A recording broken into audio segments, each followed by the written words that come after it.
안녕하세요. 오늘 오후 성경 공부에 오신 여러분을 환영합니다. 26년 3월 8일 우리는 하나님의 깊고 놀라운 섭리에 대해 함께 묵상하고자 합니다. 하나님의 섭리는 우리의 모든 아픔과 결점을 완벽하게 조립하여 위대한 구원의 계획을 기어코 완성하십니다. 창세기 36장에서는 에서의 경고를 통해 중요한 메시지를 전합니다. 장자의 명분을 가볍게 여긴 에서는 오직 자기 자신만을 믿고 의지했습니다. 겉보기에 화려했던 그의 족보는 결국 하나님을 배제한 교만의 상징이 되고 말았죠. 우리는 나약한 우리 자신의 능력이 아닌 위에서 내려다보시는 하나님의 거대한 계획을 의지해야 합니다.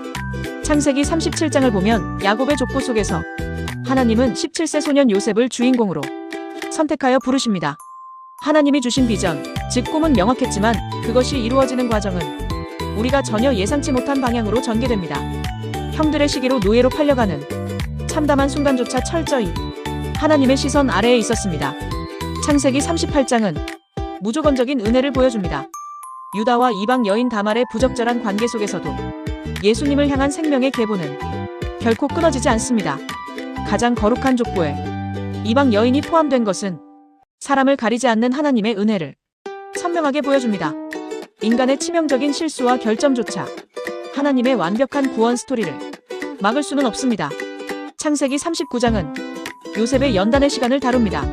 억울한 누명을 쓰고 들어간 감옥은 일반 잡범들이 아닌 왕의 죄수들만 수감되는 특별한 곳이었습니다. 인생의 최악의 밑바닥처럼 보였던 그곳은 사실 왕의 관원장들을 만나기 위한 정확한 세팅이었죠. 하나님이 주신 위대한 꿈은 가장 깊은 고난의 연단을 거쳐 단단한 현실로 빚어집니다. 창세기 40장과 41장에서는 하나님의 완벽한 타이밍을 목격합니다. 요셉의 개인적인 능력이나 발버둥이 아닌 오직 하나님의 시간표에 따라 그가 애굽의 총리가 됩니다. 바로의 꿈을 해석하며 앞으로 닥칠 대기근으로부터 생명을 구원할 준비를 완벽하게 마치는 것이죠. 위에서 내려다보시는 놀라운 섭리는 수많은 우연을 엮어 하나의 필연으로 만들어내셨습니다. 창세기 42장에 이르러 요셉의 꿈은 현실이 됩니다. 기근을 피해 애굽으로 양식을 구하러 온 형들이 총리가 된 요셉 앞에서 땅에 엎드려 절합니다. 22년 전 주어졌던 해와 달과 별의 꿈이 긴 기다림 끝에 마침내 눈앞의 현실로 이루어진 것입니다. 우리가 다 끝났다고 포기하고 싶을 때도 하나님은 가장 정확한 방법으로 약속을 성취하십니다. 창세기 43장에서는 리더십의 이동을 볼 수 있습니다.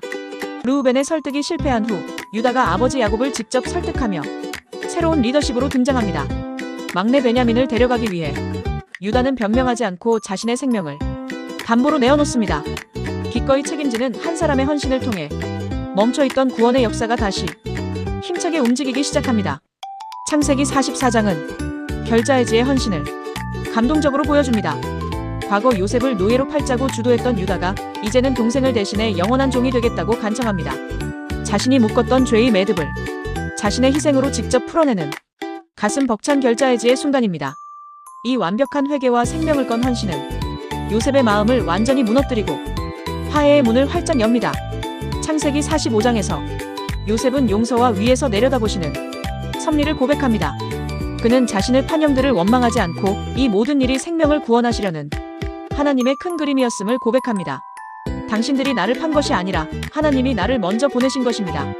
인간의 치졸함과 악함조차 완벽한 선으로 바꾸어 구원을 완성하시는 압도적인 섭리를 우리는 찬양합니다.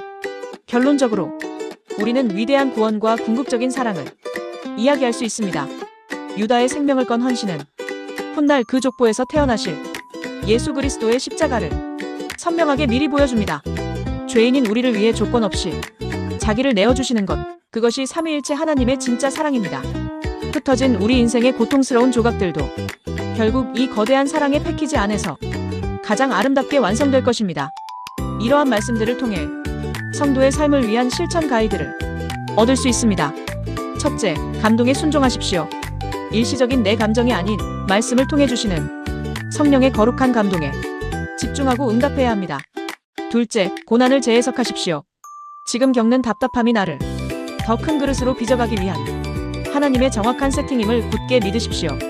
셋째, 결자해지의 사랑을 실천하십시오. 유다처럼 내가 먼저 손해보고 내어줌으로써 막힌 관계를 푸는 피스메이커가 되시기를 바랍니다.